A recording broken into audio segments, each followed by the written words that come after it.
Man, that's what I call a hangover in Beer Town. Hey, everybody, I'm Jim Rodriguez, and welcome to the Tuesday edition of Dodgers Latest here on our YouTube channel. I want to thank you, of course. Numbers keep going up. That's because of you and the community. Keep hitting that like button, and, of course, hit me up on Instagram and on X right there at JRod Show. We got viewer comments from you today. We read them here on the show. Keep hitting us up. We answer either on the YouTube page or right here on the show.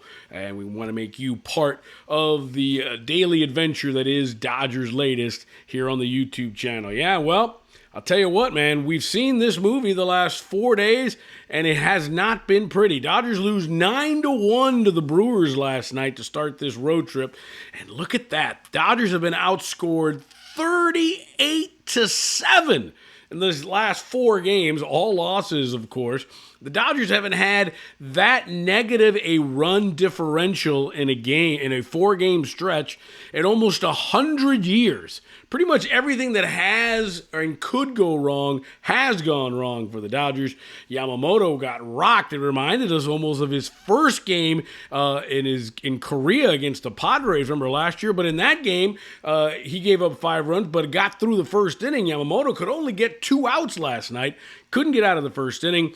Dodgers may kind of, valor is the better part of everything maybe because they want to have him start Sunday in San Francisco, get him out of there if he didn't have it. But, man, Dodgers just have not looked the same. It's all gone bad.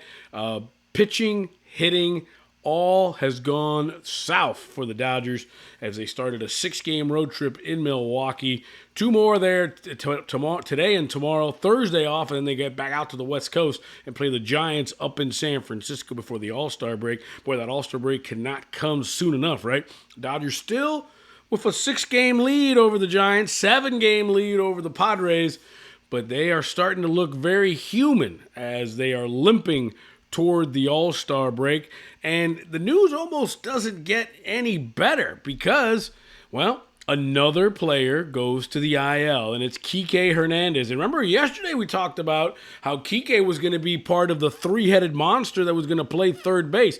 Well, elbow inflammation is going to keep him out for at least 10 days.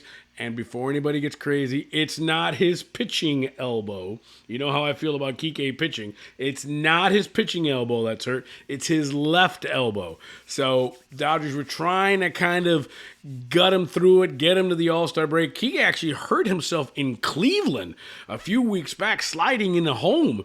And he has been gutting it out, but cannot do it. Tommy Edman, the other head at third base, he's got a fracture of his pinky toe. He's gutting it out, so it looks like it's Miguel Rojas or bust at third base for the Dodgers.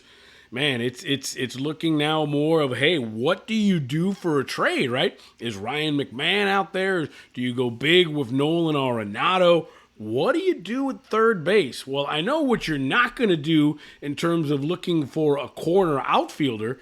How about Brian Reynolds of the Pirates, right? Switch hitter, corner outfielder. Something the Dodgers don't necessarily need, right? Because they got James Outman. But we're trying to maybe see if anybody can take over Michael Conforto's spot. Well, Brian Reynolds has the Dodgers on his no-trade list. And what I found fascinating about this was the other 5 teams that are on Brian Reynolds' no trade list. Like, I get it. Maybe, you know what, LA's not a right fit for somebody, or maybe playing in California because of taxes or whatever. But when you look at who is on Brian Reynolds' trade list, it's the Dodgers, the Yankees, the Blue Jays, the Mets, the Giants, and the Padres. Now, he just signed, did Reynolds. He's in year 3 of an 8-year, $106 million contract. Switch hitter, probably having the worst year of his big league career. He's only hitting .229, 10 homers. This is a guy who hit at least 24 or more home runs in 4 straight seasons. But I just found it fascinating that the 6 teams he doesn't want to go to are playoff contenders / teams that are going to be playing meaningful games in September. Apparently that's not what Brian Reynolds wants to do. I read today that maybe that the Royals would be interested in making a trade. The Royals? I mean, I get it. I was told a long time ago, and and forgive me if it's sort of dashes the sort of Norman Rockwell-esque attitude we have towards sports. But the thing about an athlete is you want to get that bag. You want to secure that contract. Well, he did it. Got a $106 million deal from the Pirates. Well, then now it's time to win, right? It doesn't seem like that's going to happen in Pittsburgh anytime soon. And maybe not the Dodgers, but to not want to go somewhere where you have a chance to win really scratches my, I scratch my head, I raise an eyebrow to that. Not saying he's not a winner, not saying he doesn't want to compete, but I'm just finding it funny that, 3 California teams, 2 New York teams, and a Canadian team. I almost feel like maybe it's a taxes thing. That he wants to keep as much of that $106 million as he can. Not that Pennsylvania is any sort of tax shelter place, but I find it hysterical that the Dodgers would be on somebody's no trade list, especially with the way they've been playing well. So you can scratch Brian Reynolds off the list of a possible coming to the Dodgers, filling a position, and using his switch hitting bat to try to help the Dodgers win. So no Brian Reynolds. So we talked about, is it the pitching or is it the hitting? What's going on, right? You get outscored 38-7 in your last 4 games. So the pitching's a catastrophe because you've given up 38 runs, but you're only scoring less than 2 runs a game. Everybody seems to be, wearing it right now. Mookie, Ohtani, Freddie, Teoscar Hernandez, he fouled the ball off his foot. He's hurt. Tommy Edmonds hurt. Will Smith's about the only guy playing, on a consistent basis and hitting on a consistent basis. Everybody seems to be wearing it right now. And is it, hey, All-Star break coming, you need a break? We knew that bullpen was going to have an expiration date, right? Just with the constant use over and over. Seems like every day is a bullpen game for the Dodgers. So is it the pitching or is it the hitting? And we always like to get you guys involved. And here's a note from Ryan Hendrickson who says, you keep talking about how many runs they gave up to the Astros. And yeah, basically it was one game where they gave up 18 runs. Well, it's hard to ignore, Ryan. Granted, 11 runs in 2 games is not great, but the real problem is losing Muncy's bat. Our offense is in more trouble than our pitching. You buy that? True? False? Is it the offense? I think your pitching is what's causing this, because at the end of the day, yeah, we remember Freddie Freeman's, grand slam to win it. We always remember the big hits in the postseason, granted. But it's pitching that keeps you in those games. It's getting that lockdown, last out, Walker Buehler coming in like a hero and getting those last 3 outs. That's what wins championships. And right now, I just don't know if the Dodgers have the pitching. Now, to look at it from a very positive point of view, yeah, the Dodgers got absolutely rocked over the weekend by the Astros. But this week was Yamamoto.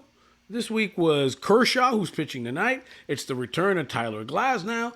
Dustin May's back. Ohtani's pitching. Yamamoto's going to pitch Sunday. So the Dodgers are getting guys back. And you just hope and pray that the starting pitching, especially after an all-star break where you get, 3-4 days off to sort of, chill and sort of recharge the battery. Yamamoto probably will not pitch in the all-star game. He'll probably just go for the pomp and circumstance, especially if Dave Roberts wants to have him pitch on Sunday in San Francisco. Remember, the all-star game would be 2 days later in Atlanta. So, you almost wonder if this is what they need. I think it's a pitching, not a hitting thing. I think hitting will come around, but if you don't got pitching, you get 38-7 right there. And just to put a bow on everything tonight, Clayton Kershaw is on the mound tonight for the Dodgers. Probably the most consistent Dodger, right? 216 wins, 3,000 strikeouts, and he hasn't given up more than 3 earned runs in any of his 9 starts this season. I'm sorry, he's only given up more than 3 earned runs in 2 of his 9 starts this season. He's got an ERA of 2.5. This is going to be his 10th start. He's 4-0 this year. And what's cool about baseball is you got 37-year-old Clayton Kershaw, a Legends pick to the All-Star game in Atlanta, and he's going to be facing 23-year-old Jacob Misiorowski of the Brewers. So you've got 37, veteran, have seen it all against a fresh young kid in Mizorowski who's 23 years old. So it'll be interesting to see how that plays out tonight in Milwaukee. Glasnow returns to the mound on Wednesday afternoon. Excellent to see that. Thursday's an off day, and the Dodgers head out west, take on the Giants in the city by the bay. 38-7. All right, that's enough of that. Hopefully the Dodgers can get off the schneid and get going again. And remember, you can always hit me up, X and Instagram, JRod Show. Hit us on the like button here on the YouTube page. Continue to support us. Share it. Tell everybody you know. We'd love to be a part of your day here on Dodgers Latest. Dodgers got to get off the schneid, right? Dodgers got to win. Is tonight? Well, it's always time for Dodger baseball.